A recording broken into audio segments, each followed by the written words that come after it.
bíblico doutrinário de hoje, né, eu queria trabalhar sobre os 5 solas, né? Os solas são 5 também. Um estudo bem interessante que também é uma vacina teológica para que possamos defender, né, essas 5 vacina teológica. Tem toda uma história por detrás dos 5 solas reformados também, né, que a gente vai dar uma compreendida, uma entendida também no dia de hoje. Né? Eu queria deixar o versículo de Efésios capítulo 2, versículo 20, que diz assim: edificados sobre o fundamento dos apóstolos e profetas, sendo ele mesmo, Cristo Jesus, a pedra angular. Né? A edificação que nós temos é uma edificação bíblica, né, de Antigo Testamento, né, a fala dos profetas, do Novo Testamento, a fala dos apóstolos, né, para a gente formar, então, para a gente ter um posicionamento bíblico teológico, uma doutrina bem coerente, uma doutrina bem firmada, né, para que a gente possa defender a fé cristã. Então, vamos trabalhar então sobre os solas. A Reforma Protestante, ok. O desenvolvimento da igreja se deu em meio a vários acontecimentos, né? A luta para manter a doutrina pura, livre dos desvios e dos pensamentos contrários à fé começou ainda no período bíblico do Novo Testamento, conforme vemos nas cartas gerais e nas cartas de Paulo, né? Então, lá nas epístolas de Paulo, nas epístolas gerais, né, a gente vê já a perseguição de pessoas que não gostam da verdade, porque a verdade ela mata a vaidade e o pessoal não gosta de combater a vaidade, né? Sempre foi assim. Quando a verdade chega, ela vai chegando, ela vai inundando o ambiente, ela vai tirando aquilo que não presta, ela vai trazendo os princípios de Deus, vai purificando o homem para que ele possa viver segundo os padrões do Senhor, né? Então isso traz sempre um conflito, né? Um conflito que sempre vai acontecer da verdade contra a vaidade, nem isso a gente vê o tempo todo, né? 24 horas a gente tem percebido um grande combate de verdade contra a vaidade. Historicamente também é assim, tá bom?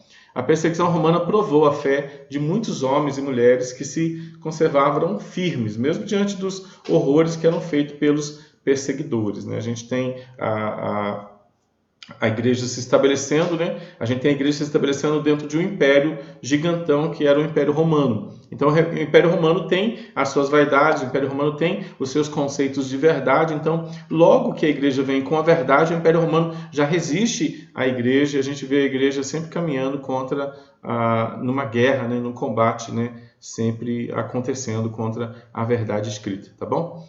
Perto do fim da época dos apóstolos, os chamados, então, pais da igreja surgiram e alguns até foram contemporâneos de João. Esses homens lutaram para conservar a igreja unida e firme nos ensinamentos deixados pelos apóstolos.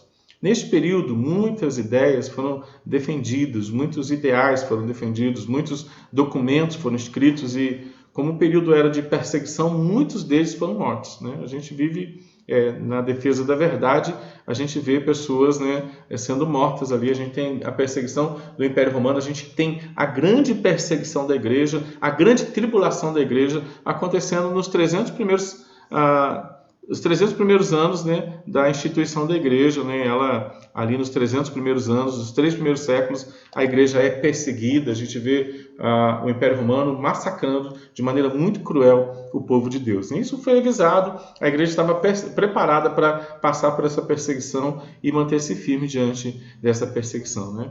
Perto do fim da época dos apóstolos, a gente tem então o começo, né, da perseguição da igreja. O tempo passou, a igreja seguiu o seu caminho de crescimento, mesmo em meio às perseguições. A gente tem esse ano aí bem interessante, do ano 64 até o ano 311, a gente vê a igreja começar agora sendo perseguida pelos vários imperadores. Historicamente são 10 imperadores romanos perseguindo a igreja, né? 10 imperadores romanos perseguindo a igreja. Você vai lá para Apocalipse, você vê a besta do império, a besta com 10 chifres, né? O que era a besta? A besta era o Império Romano, os 10 chifres eram os 10 imperadores romanos que no ano 64 até o ano 311 perseguiram a igreja, e esse período é então o período que a gente chama de a grande perseguição, a grande tribulação da igreja, né? Então isso não vai acontecer agora no finalzinho, né, das coisas, isso não vai acontecer de novo, né? Isso foi uma data, né, foi profetizado, né? Daniel profetizou, Jesus avisou que essa época ia acontecer, uma época de muita perseguição da igreja. Então você tem aí do ano 64 até o ano 311, né, vários imperadores reagiram a este crescimento, uns poucos de forma mais branda e a maioria de forma muito opressora. A gente tem o primeiro imperador aí, que é o imperador Nero, E depois a gente vai ter também, a gente vai trabalhar com todos os imperadores, né? Você pode acessar lá no YouTube, né? Assim, os imperadores romanos que perseguiram a igreja nos 3 primeiros séculos. Aí você vai ter o nome de cada um, a época de cada um, e você vai ver que a história confirma aquilo que a Bíblia estava dizendo, aquilo que a Bíblia afirmou. A gente tem o primeiro imperador, o imperador Nero, que iniciou a primeira perseguição oficial do Império Romano. E a gente tem o último imperador, o Diocleciano Galério, que no ano 303 até o 311 foi o último imperador a perseguir a igreja, e conforme a história, foi a pior de todas as perseguições, né? Então, quando você olhar o Coliseu Romano, se você assistir alguns filmes, você vai, como o Gladiador, por exemplo, você vai ver que o gladiador é um cristão que entra ali no Coliseu Romano, né, para divertir, para trazer uma diversão para o Império Romano, para as pessoas, né, da nobreza, né, rirem, né, se divertirem então com a morte dos cristãos, né? Eles eram mortos de várias maneiras, né? Eles tinham que lutar pela sua vida, mas eles estavam prontos, né, para morrer ali no Coliseu Romano com leão, com cães ferozes. Eita, como é que fala isso? Ferozes. Com cães ferozes, né, que eles eram mortos naquele contexto ali. Ok, a gente tem essa perseguição dos 300 anos, mais ou menos 300 anos, 3 séculos, mas no ano seguinte, no ano 312, Constantino assume o poder e, conforme a história, ele vê antes de uma batalha a imagem de uma cruz no céu com as palavras que ele estava dizendo para ele assim: com este sinal vencerás. Aí Constantino entra na batalha e realmente ele vence a batalha. No ano 313 ele proclama o Edito de Milão, né? Uma data interessante para a gente guardar e que é história pura, né? Ano 313, Edito de Milão. O que o Edito de Milão dizia? Ele encerrava oficialmente a perseguição do Império Romano, né? No ano 313, Edito de Milão dizia, por causa de Constantino, que os cristãos não poderiam mais ser perseguidos, né? Era uma data importante, que encerrava então a perseguição do Império Romano à igreja, né? Olha que interessante, né? Se no ano 313 está na história, qualquer livro de história que você usar, está dizendo lá que no ano 313 teve o Edito de Milão, onde Constantino, imperador romano, disse: chega de matar cristão. Também todo o Império Romano estava carregado de cristão. Não dava para matar mais todos os cristãos porque eles tinham multiplicado demais. No ano 313, Constantino cria o Edito de Milão. O Edito de Milão é o documento do Império Romano que proíbe agora a perseguição e morte de cristão. Acabou a grande perseguição, entende? A gente começa lá com o imperador Nero, vai até esqueci o nome dele, Diocleciano, vai até o Diocleciano. De Nero a Diocleciano tem a grande perseguição da igreja, mas agora vem Constantino, ele vê uma cruz, e aí ele começa a seguir aquilo, e aí ele fala assim: não, agora não quero mais perseguição de crente. Não quero mais a perseguição dos cristãos, né? E aí entra uma nova época. Nessa época, as igrejas em suas regiões já se organizavam de forma mais independente, tendo cada uma as suas lideranças, e foi estabelecida a diferença agora entre bispo e ancião, né? Bispo e presbítero. O bispo da igreja de Roma já havia se tornado agora mais importante que todos os demais. Então a gente cria-se uma tolerância interessante, mas eles começam agora a brigar por liderança, tá bom? A igreja foi crescendo, cada vez mais estava ligada à política, e essa influência se tornou muito mais prejudicial do que favorável dentro da igreja. A igreja, enquanto era perseguida, ela mantinha a sua doutrina muito firme. Enquanto ela era perseguida, ela morria pelos seus propósitos, mas de repente começa a entrar uma briga de poder, começa agora a entrar influências políticas dentro da igreja que querem conduzir a igreja agora a pensar como o Estado, que obriga a igreja agora a pensar como a maioria. Os líderes da igreja começaram a se preocupar mais com suas posições hierárquicas e com as interferências em questões políticas do que em manter o ensino correto da palavra de Deus. Interessante, né? Uma igreja perseguida mantém o padrão da sã doutrina. Uma igreja tolerada, e agora Constantino vai declarar o cristianismo como religião oficial do Império Romano, uma igreja que tem tolerância, uma igreja que é oficializada, ela parece que deixa de lutar. Ela deixa de ficar firme nas suas estruturas, ela está preocupada com política, está preocupada com dinheiro, está preocupada com cargo, está preocupada com várias coisas, mas deixa de se preocupar agora com aquilo que deveria ser a palavra escrita de Deus, né? Deveria se preocupar com a palavra escrita de Deus e não com a política, no sentido de interferir, no sentido de receber benefícios da política, e nem briga hierárquica, né? Eu sou o bispo, eu sou o presbítero, eu sou o diácono, eu sou aquilo outro, né? A igreja perdeu, né, nesses 300 anos, nesses primeiros 300 anos da igreja, ela manteve-se firme e forte. Ela institucionalizou. E ela perdeu suas referências teológicas, né?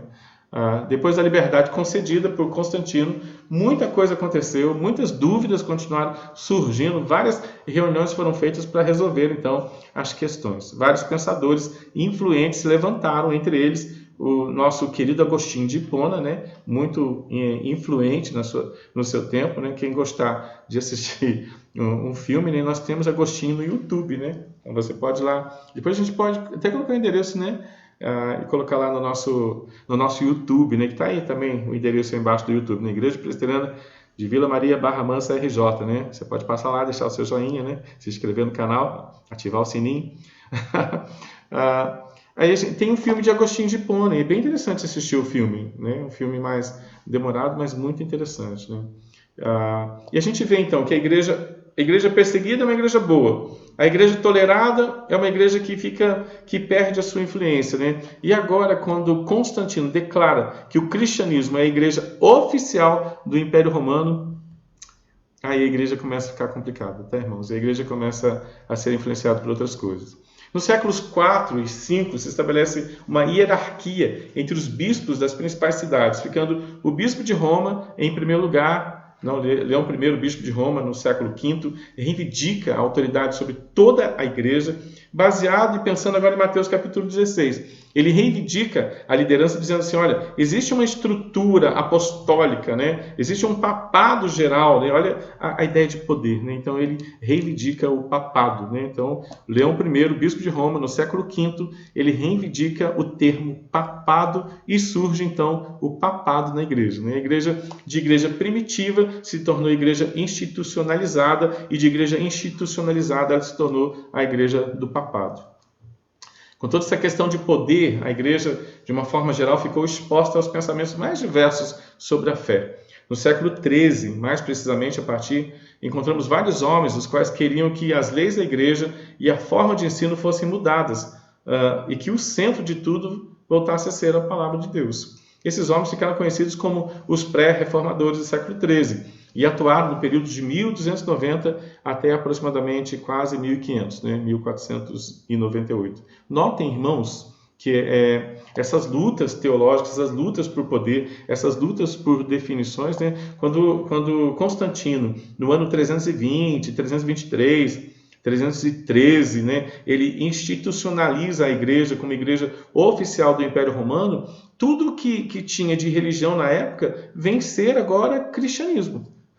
Então, se o camarada lá ele adora a mãe dele, ele traz isso para dentro da igreja. Se o camarada adora uma cobra, ele traz isso para dentro da igreja. Então, a igreja se torna um negócio muito misto.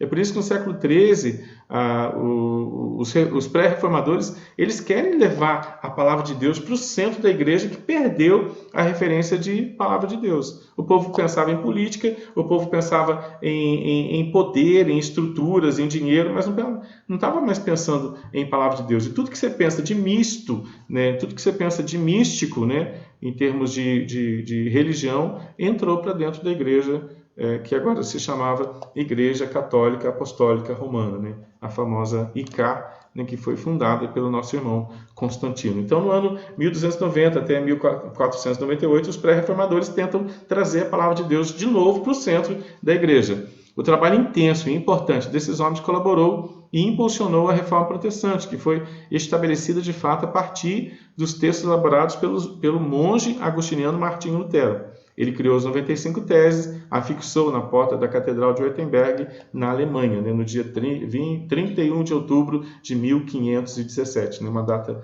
bem interessante e importante. As suas teses consistiam basicamente em questões relacionadas à salvação. Ele estava pensando em soteriologia, né, a doutrina da salvação, onde a cobrança de dinheiro e as penitências para adquirir então a salvação, bem como a supremacia do Papa, foram questionadas, né?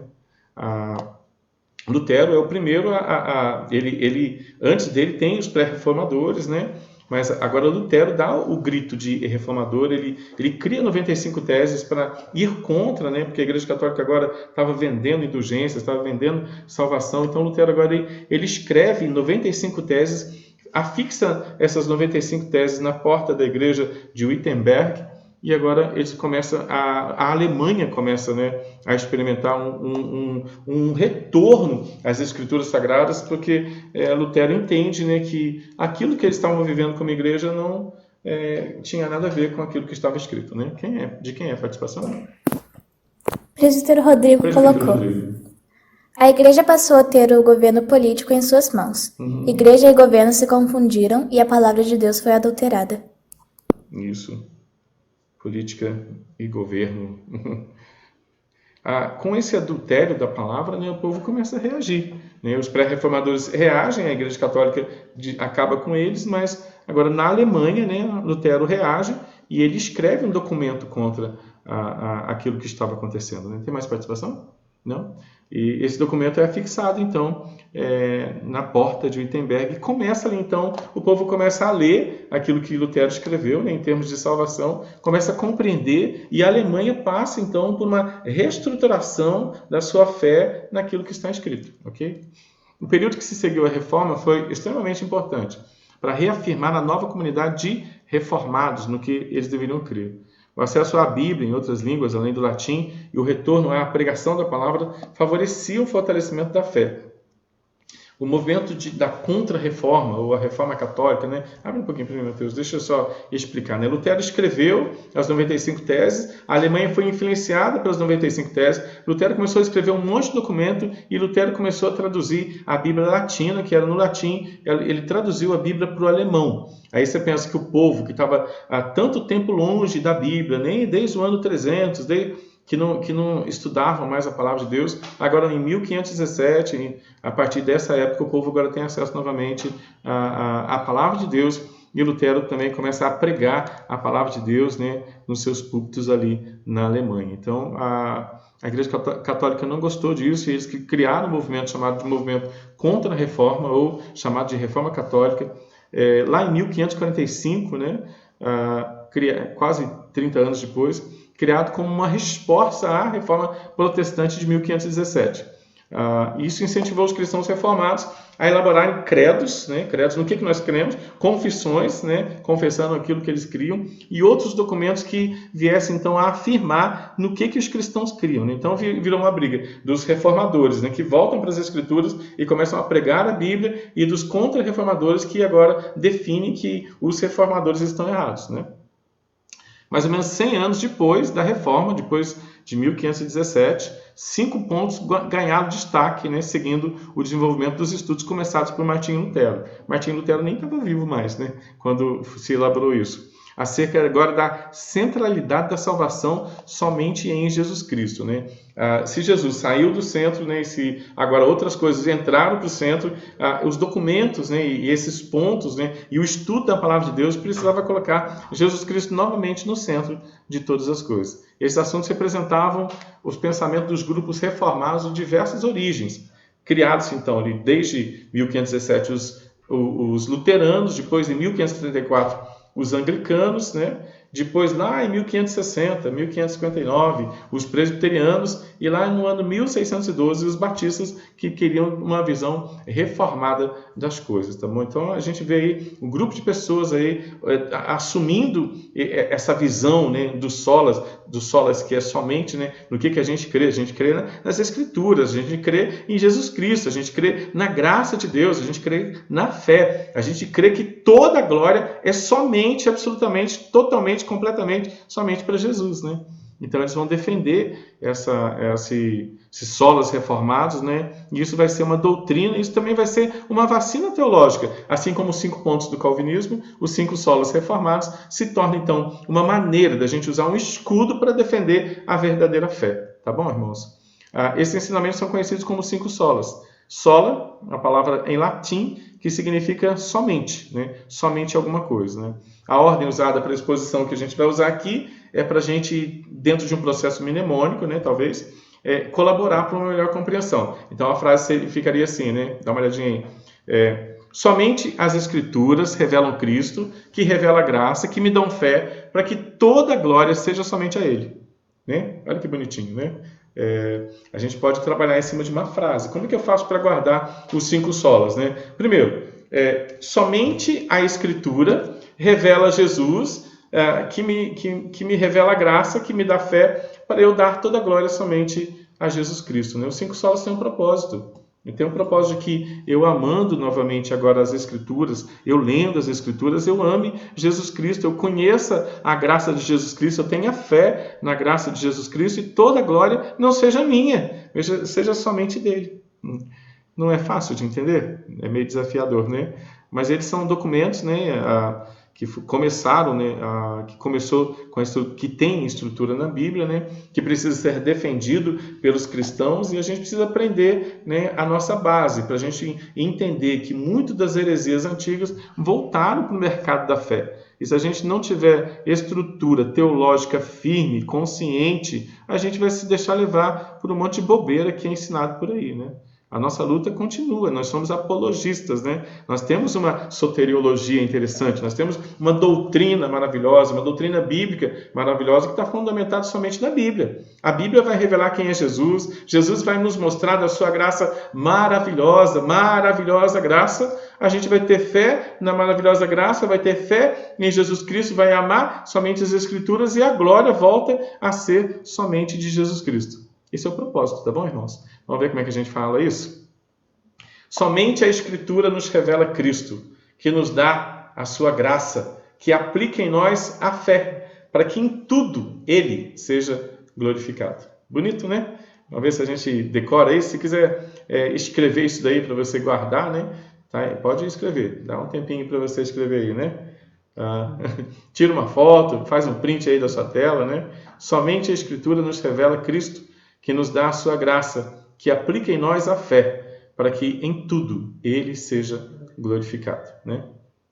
Então, essa é a verdade aí, né, do estudo de hoje, essa é a estrutura do estudo de hoje, né? A gente precisa da Escritura, porque a Escritura revela Cristo, Cristo nos dá a graça nos ensina sobre fé, para que Jesus seja glorificado. Se a gente não entende a Escritura, a gente não entende de Cristo, a gente não entende de graça, a gente não tem fé, e o nome de Jesus não é glorificado. Mas se a gente entende a Escritura, a gente entende de Cristo, a gente entende a graça, a gente tem fé, e o nome de Jesus é glorificado na nossa existência, na nossa consciência, no nosso falar, no nosso sentir, no nosso pensar. Então é bem interessante a gente conhecer, a gente se vacinar e a gente não viver para a glória do nosso nome, mas viver para a glória do nome de Jesus, né? Escritura, Cristo, graça, fé, Deus, né? Um acróstico EQG, FD. Escritura, Cristo, graça, fé e Deus, né? Isso não é uma ordem... eu acredito até que os reformadores eles começaram pela fé, né? Porque Lutero, quando ele se converteu ouvindo falar de fé, né? O justo vive pela fé. Então ele acredita, a justificação pela fé é o assunto máximo dos reformadores, né? Nós somos justificados pela fé e pela fé somente, né? Então, com certeza você vai encontrar na internet, nas suas buscas, você vai encontrar primeiro sola fides, né? Você vai encontrar em todo lugar sola fides. Só que se a gente pegar essa maneira de ler aqui, a gente cria uma frase e facilita o aprendizado. A Escritura revela Cristo, Cristo revela a sua graça, que me dá fé, e toda a glória é dada somente a Deus. Tá bom? Vamos lá. O que significa sola Scriptura? Somente a Escritura. Martinho Lutero disse: nenhum dano maior pode acontecer a um povo cristão do que ter a palavra de Deus tirada dele, ou falsificada de maneira que ele não mais a tenha pura e clara. Que Deus conceda que nós e os nossos descendentes não sejamos testemunhas de tamanha calamidade, né? Se Lutero estivesse vivo hoje, ele ia perceber que a gente se tornou testemunha de tamanha calamidade. Como que a Bíblia hoje é mal interpretada? Como que as pessoas usam as ações, a oração e a adoração para a glória do homem e não para a glória somente do Senhor, né?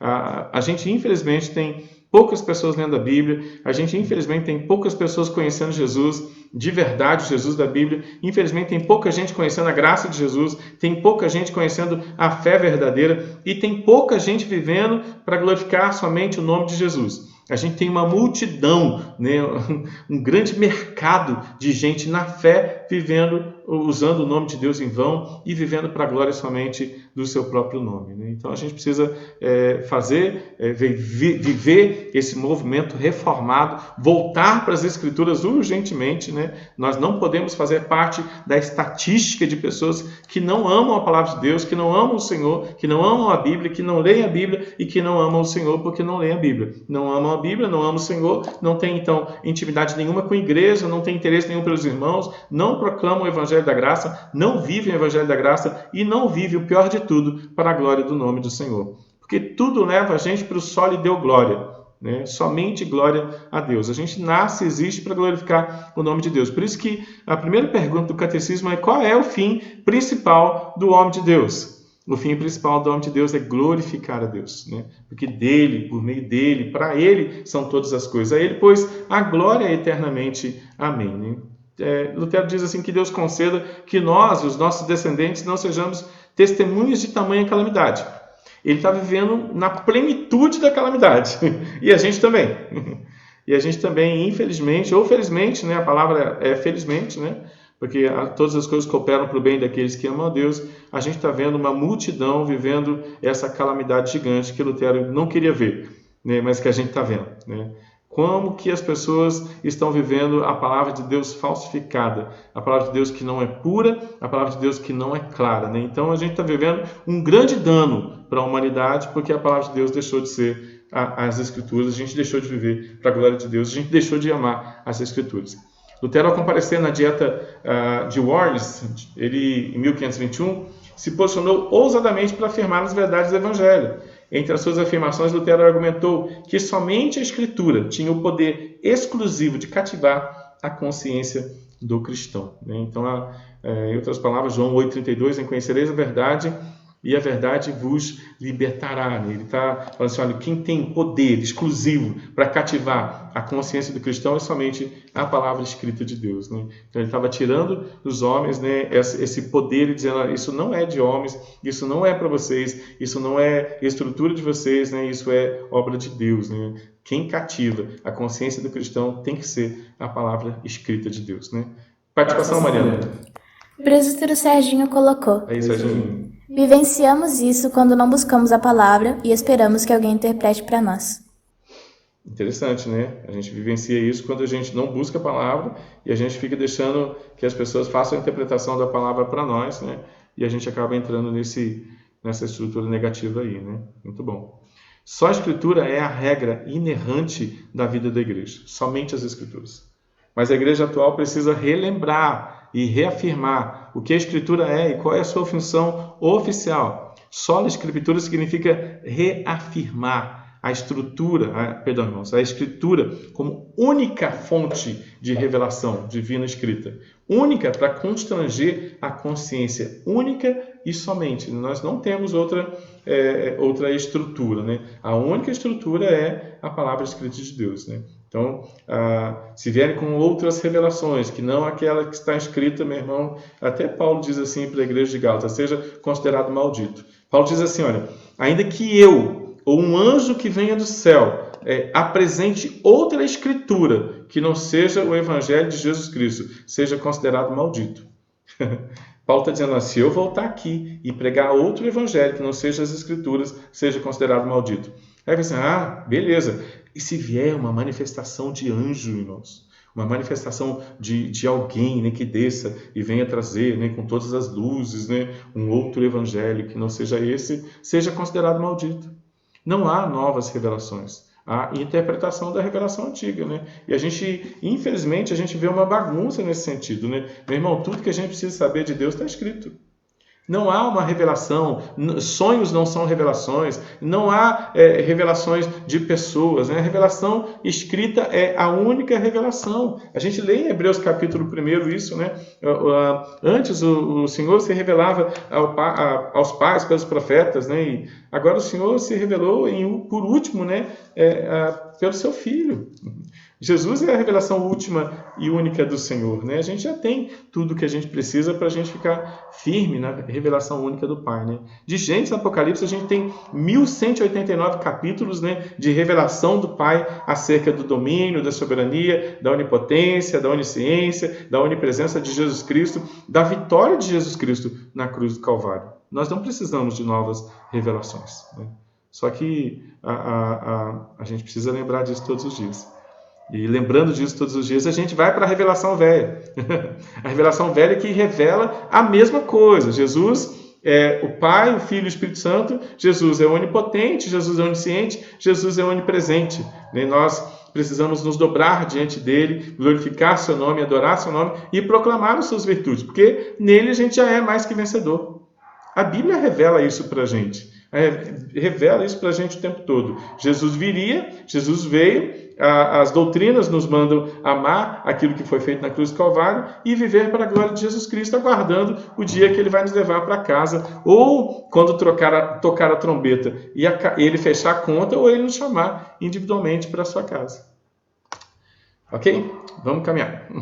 A Bíblia sozinha ensina tudo aquilo que é suficiente e também necessário para a nossa salvação do pecado, e é o padrão pelo qual todo comportamento cristão deve ser avaliado, né? Está escrito na Bíblia. Somente a Escritura é regra de fé e regra de prática para o cristão. As tradições, as leis, os outros escritos não podem ser ou servir de instrumento de fé ou prática para o rebanho de Cristo. Somente a Escritura Sagrada, sola Escritura, ela foi escrita por homens inspirados por Deus e revelam a vontade de Deus para a nossa vida, irmão. Está escritinho aqui. 1189 capítulos para a gente levar a sério. A gente pode ler a Bíblia, meu irmão. A gente deve ler a Bíblia para não ser confundido. A gente precisa ler a Bíblia, precisa se firmar naquilo que está escrito para a gente não ser enrolado e enganado, né? Os bereanos, como o Serginho disse, né? Eles ouviam Paulo pregar o Evangelho e eles iam conferir nas Escrituras para ver se de fato as coisas eram daquele jeito que Paulo estava dizendo, né? Eles eram pessoas inteligentes. A gente precisa ler as Escrituras, até para não ser enganados por pessoas que usam a mídia, que usam as canções para enganar o nosso coração. A gente precisa estar firme na fé. Tá bom, irmãos? Ao lê-la, somos iluminados pelo Espírito Santo para entendê-la.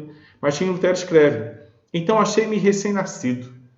E no paraíso, todas as Escrituras tinham para mim agora outro aspecto. Perscrutava-as para ver tudo quanto ensinam sobre a justiça de Deus, né?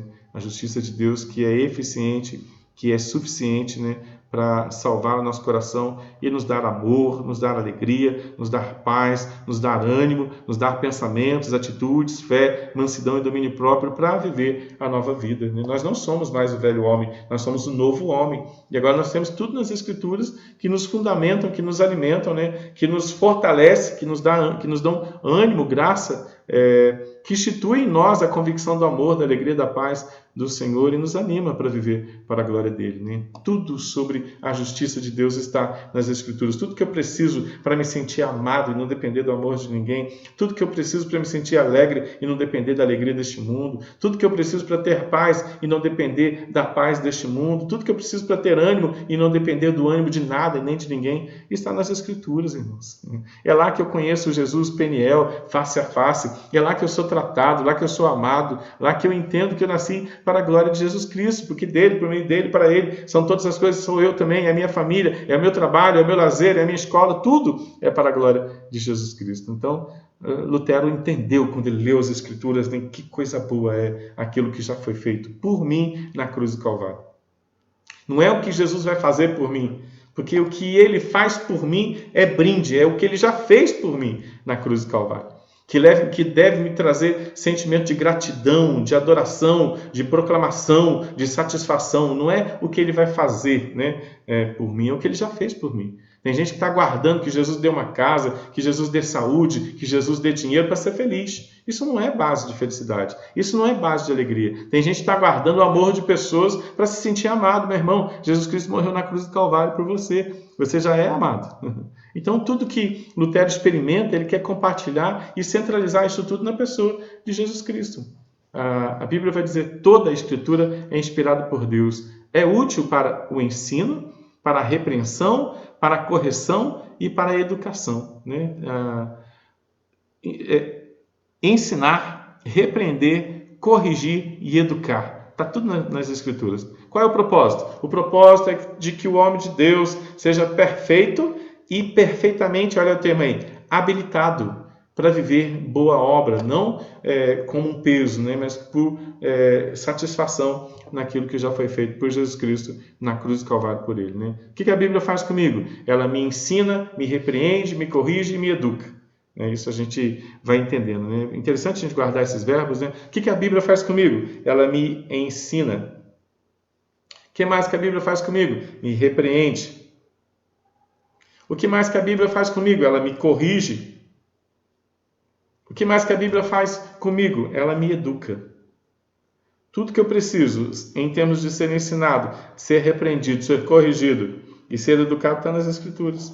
Qual é o propósito? A fim de que o homem de Deus, o propósito é que o homem de Deus seja perfeito e perfeitamente habilitado para cumprir com os propósitos para os quais Deus o chamou. Ser um pai de família, fazer parte de uma família, ir trabalhar com a consciência de santificação, ir estudar com a consciência de santificação, glorificação e bendizer o nome do Senhor onde quer que ele esteja. Né? Independente da situação mundial, independente da situação familiar, independente se ele está com saúde ou não, independente de qualquer coisa que possa ser trazido para nós em termos de benefício. A gente tem o grande benefício, né? Nós fomos justificados. O justo vive pela fé, pela consciência da justificação. Né? E esse é o propósito maior, né? Da gente entender agora a palavra escrita de Deus. Tá bom? Todos buscam um direcionamento, uma forma de conduzir a vida que sirva como bússola, como parâmetro, como cristãos.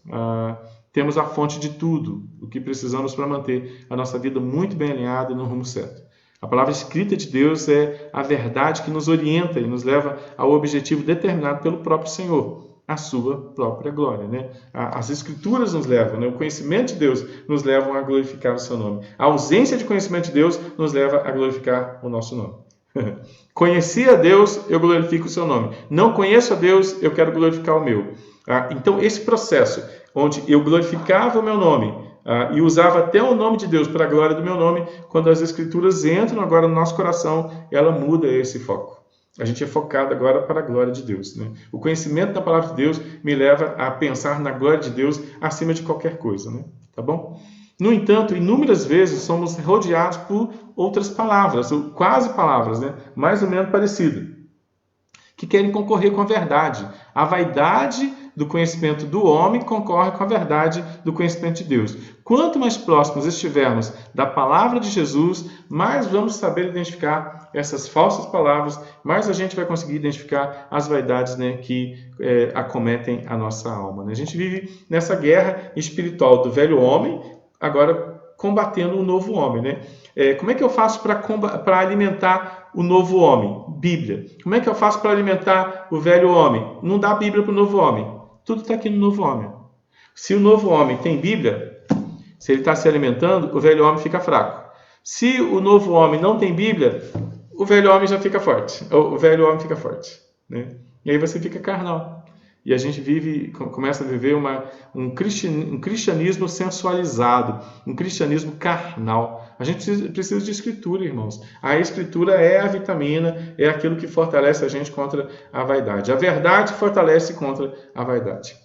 A luta dos reformadores, que também deve ser a nossa hoje, é de fazer prevalecer a superioridade da palavra escrita do Senhor, que é a revelação final de Deus para o seu povo. Não há outra revelação, não há outro evangelho, não há uma adequação a ser feita. E também não há outra forma de renascer esse pensamento em nossas igrejas que não seja a pregação dessa palavra, a pregação sistematizada de Gênesis e Apocalipse. Né? O que eu ensino na igreja? O que a gente vai ensinar na igreja este ano? Bíblia. De onde? De Gênesis e Apocalipse.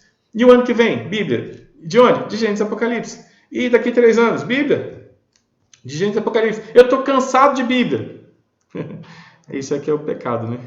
Vamos trazer umas luzes, vamos trazer umas cores, né? Vamos trazer uns pragmatismos, né? Vamos fazer umas coisas que liberte a gente um pouquinho desse negócio de Bíblia, Bíblia, Bíblia, Bíblia. Aí a gente perde a verdade, irmãos. Aí a gente perde o significado de viver a igreja, né? Aí a gente deixa de entender que nós somos para a glória de Deus. Somente as Escrituras revelam Cristo, que revela a sua graça, que revela a fé, que nos leva a darmos glórias a Deus. Se a gente perder a base, que é a Bíblia, a gente perde aquilo que ela mais enfatiza, que é a pessoa de Jesus Cristo, né? Qual é o assunto mais importante da Bíblia? Jesus Cristo. Profetizado antes de vir, Jesus Cristo que já veio, Jesus Cristo sistematizado para a gente crer e aguardar que Ele nos leve para casa, né? Então, se a gente perder a base, né, de Jesus, perder a base das Escrituras, né, a gente vai viver sem graça, sem fé, e o Senhor não será glorificado. Deus se revela através da revelação geral, que é a criação, né? E através da revelação especial, que é a sua palavra. Não há mais nada além disso. O Salmo 19, ele vai dizer assim: a lei do Senhor é perfeita, ela restaura a alma. O testemunho do Senhor é fiel e dá sabedoria para os simples.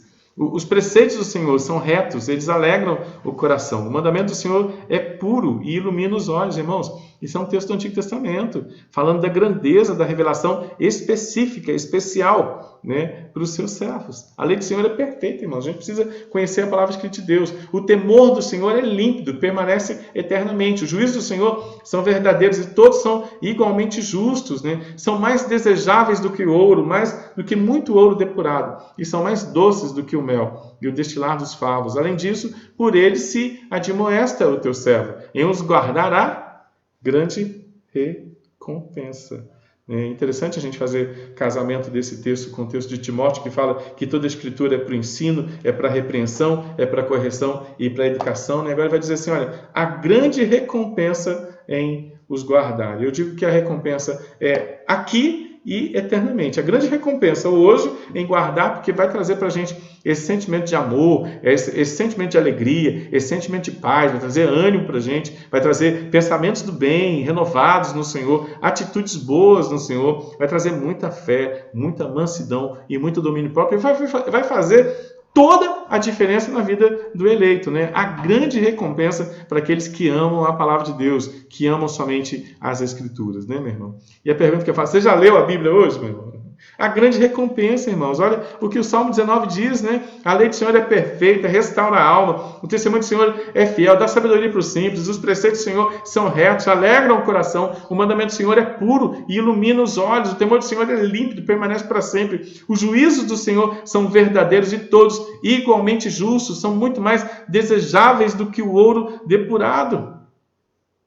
Mais do que muito ouro depurado, e são mais doces do que o mel e o destilar dos favos.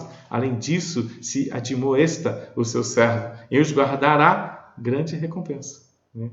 Admoesta o servo de Deus, e quem guarda é recompensado até no aqui. E aí o desafio para você, já leu sua Bíblia hoje? Já leu uma porção das Escrituras? Já leu um capítulo da Bíblia, 2 capítulos da Bíblia, 3, 4, 5 capítulos da Bíblia? Já leu a Bíblia hoje?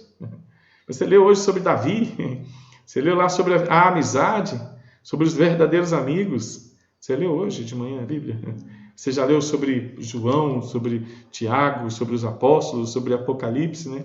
Você tem lido sobre Atos dos Apóstolos? Você tem lido a Bíblia para entender quem é Jesus Cristo, o que ele fez na cruz do Calvário, a grandeza do seu amor, a grandeza da majestade do Senhor?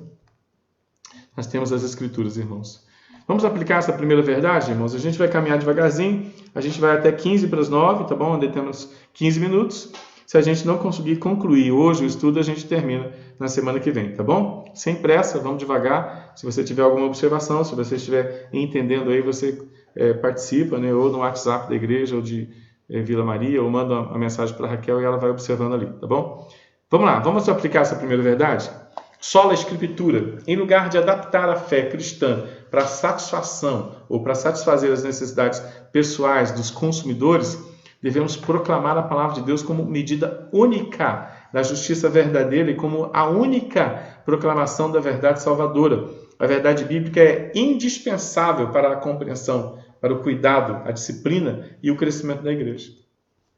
A Escritura deve nos levar além das nossas necessidades terrenas do aqui e agora, para as nossas necessidades espirituais que são eternas, e libertar-nos do hábito de nos enxergar por meio das imagens das coisas deste mundo, das promessas e das prioridades da nossa época. A gente não vive em torno daquilo que é aqui, agora, temporal. É só através da luz, da verdade, da palavra, que nós conseguimos entender corretamente quem somos e conseguimos compreender a ação de Deus. A Bíblia, portanto, precisa ser ensinada, precisa ser pregada na igreja, precisa ser vivida dentro de casa, precisa ser lida dentro de casa. Os sermões precisam ser exposições da Bíblia, dos capítulos da Bíblia, das verdades da Bíblia, dos livros da Bíblia, de seus ensinos. Não a expressão de opinião ou de ideias da época. Não devemos aceitar menos do que aquilo que Deus nos tem dado escrito na Escritura.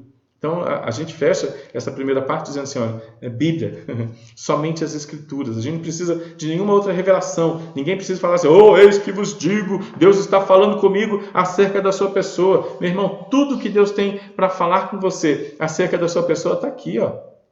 Está aqui. Você agradece, meu irmão, obrigado, né, pela sua preocupação, mas eu tenho lido a Bíblia. E eu sei que a verdade de Deus se expressa naquilo que está escrito. A Bíblia é um livro para mim.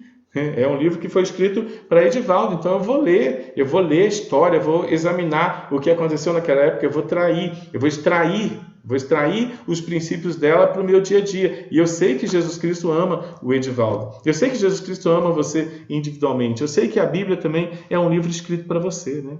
A gente não deve aceitar menos do que aquilo que Deus já nos tem dado na palavra de Deus. Ele me ama, Ele é meu Senhor, Ele é a minha alegria, Ele é a minha paz, Ele é o meu ânimo. E eu preciso entender isso naquilo que está escrito.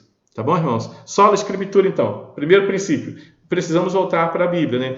A Bíblia revela que existe Cristo, e somente Cristo. Não há nada mais importante que Cristo, tá bom? A Bíblia revela que ela é extremamente importante, porque nos ensina, nos repreende, nos corrige e nos dá grande recompensa, e a gente olha para Cristo e a gente pensa, não há recompensa maior do que o meu Senhor. Não há recompensa maior do que Jesus Cristo, né? Jesus Cristo é a grande recompensa. Esse somente mostra a eficiência, a suficiência, a exclusividade de Cristo no processo da salvação. Desde a eternidade, Deus promove a aliança da redenção, onde o beneficiário é o Edivaldo, é você, e o executor dessa aliança é o próprio Deus, né, encarnado na figura do seu Filho unigênito Jesus Cristo, o Messias prometido. Portanto, somente Cristo é o instrumento da nossa salvação. Já parou para entender a dimensão e o poder de Jesus Cristo na nossa vida? E quem é esse Jesus Cristo? João capítulo 1 vai afirmar que ele é o Verbo, e o Verbo é o próprio Deus, que desce, que encarna, que deixa a sua majestade, como diz Filipenses, e vem habitar conosco, se torna homem de verdade, vem perdoar os nossos pecados através da obediência, irmãos. Vem morrer na cruz do Calvário, vem pisar a cabeça da serpente, vem vencer de maneira definitiva por me amar, por te amar.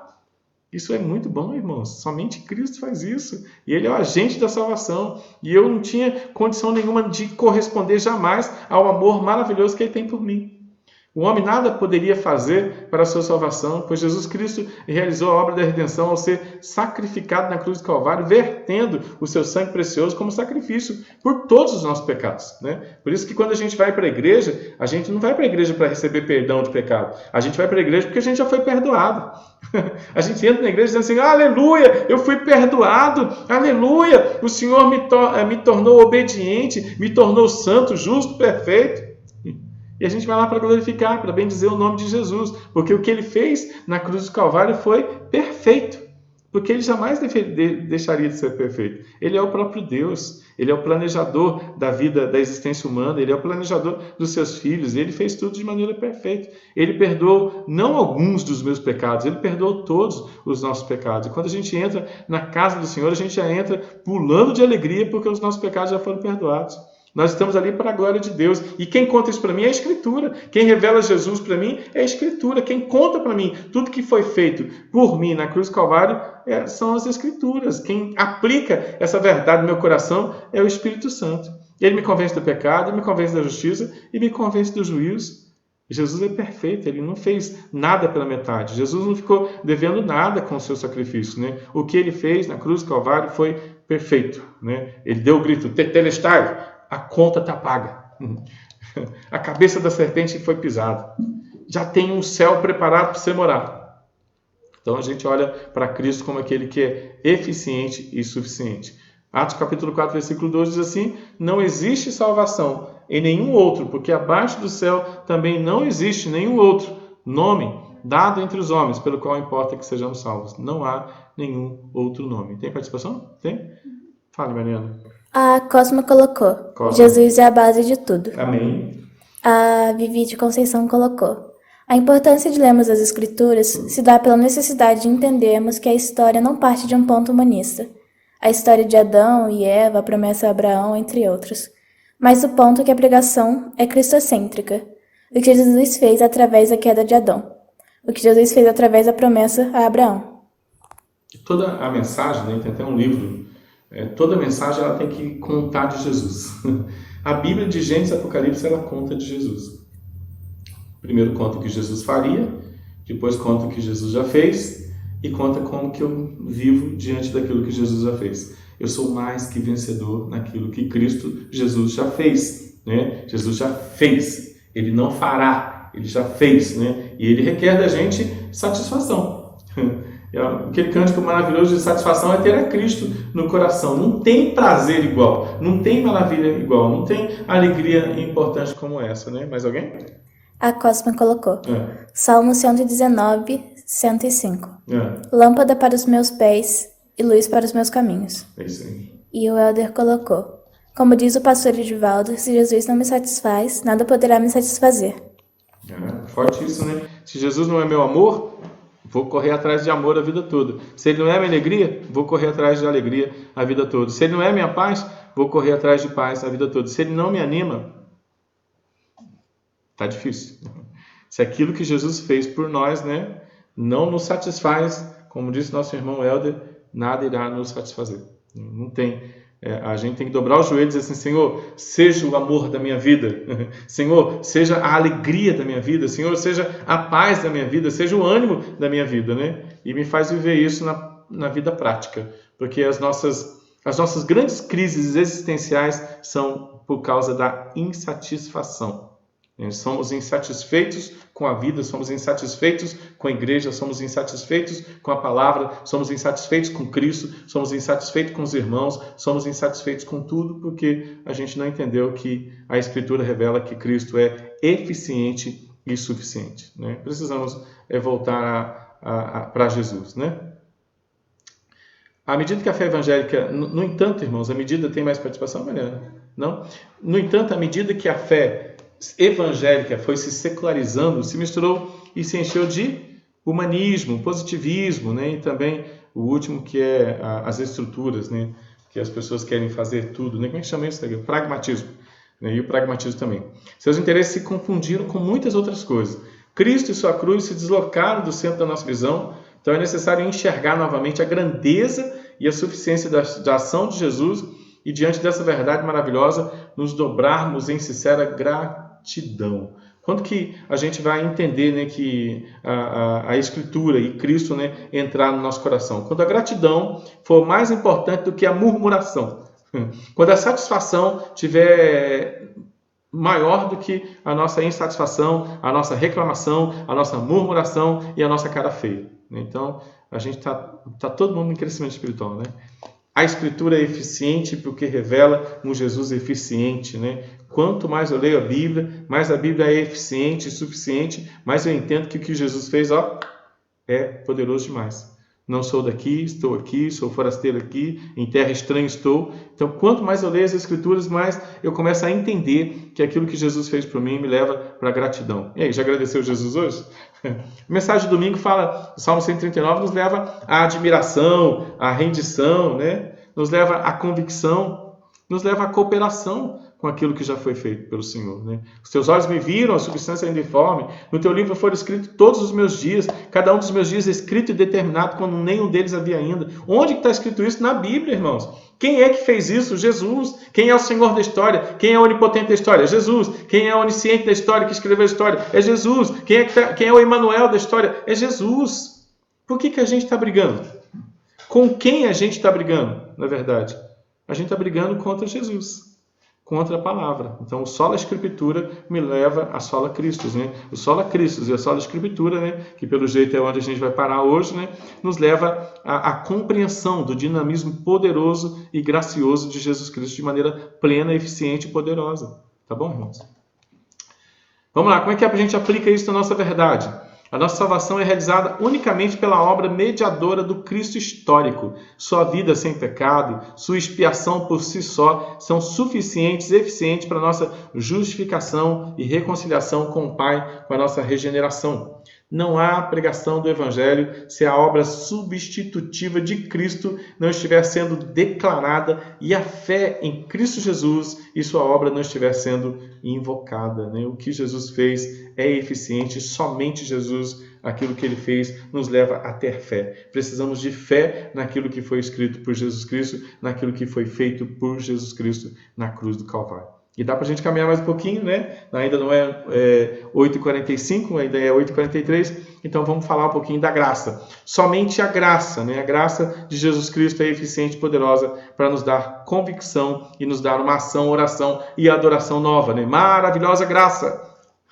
A única causa eficiente da salvação é a graça de Jesus. Ninguém pode ser salvo por mérito próprio, por obras próprias, sacrifícios, penitências ou compra de indulgências, valores cobrados pela igreja. A única dessa época para garantir o perdão de pecados e um lugar no céu, né? A Igreja Católica da Idade Média. A única causa eficaz da salvação é a graça de Jesus sobre o pecador. Nenhuma obra, por mais justa, por mais santa que possa parecer, poderia dar ao homem livre acesso à salvação e ao reino dos céus. Ocorreu isso somente pela graça linda e maravilhosa de Jesus Cristo. Ele vai dizer assim, porque pela graça sois salvos através da fé. E a fé não é sua, não vem de você. A fé é um presente de Deus. Ela não é efetivada por obras para que ninguém se glorie dizendo, você viu como eu sou bonzinho, né? Então, a gente, pela graça, né? A gente é igualado, né? A gente é colocado no mesmo nível para que, então, a gente não se sinta, ninguém se sinta melhor do que o outro, né? A maior evidência de que a graça ainda não te alcançou é quando você se sente melhor do que alguém. Na verdade, a gente tem uma época que a gente se sente melhor do que todo mundo, né? Aí a graça alcança o coração da gente e a gente não se sente melhor do que ninguém.